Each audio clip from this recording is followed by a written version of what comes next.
Today we are honoring Dr. Martin Luther King Jr. What started out as a dream of equal rights paved the road to where we are now. That's right. On this day in 1986, President Ronald Reagan signed into holiday the first official Dr. Martin Luther King Jr. Day. Kaylee Olivas explains how this legacy lives on.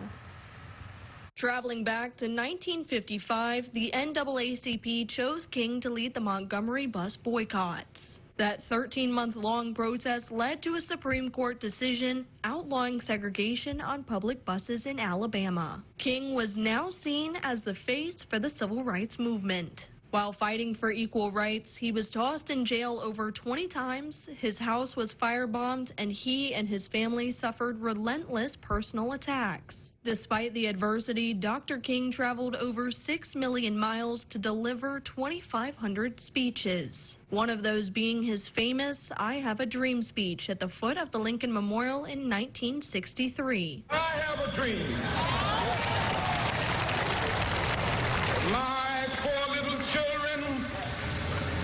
Will one day live in a nation where they will not be judged by the color of their skin, but by the content of their character. I have a dream today.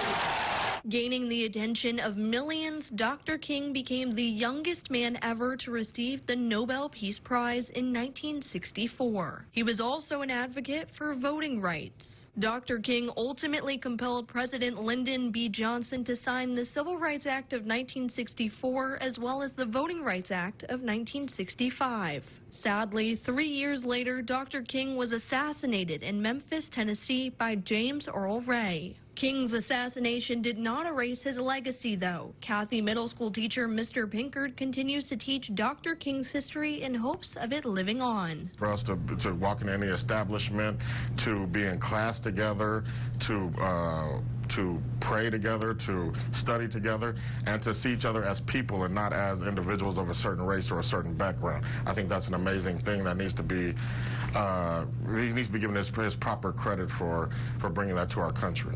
Mr. Pinkard says he wants his students to take away the message of peace, forgiveness, and the need for justice. Mr. Pinkard asked his students what life lessons they had learned, and their answers were just what he hoped for. We are all equal as people, and all should be treated equal.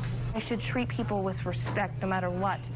I mean, sure, people might be rude to me and do bad things to me, but one of Martin Luther King says is to forgive everything a person has done to you, which sounds hard, but really, I can do that. If I feel like there's something worth fighting for, I will fight for it.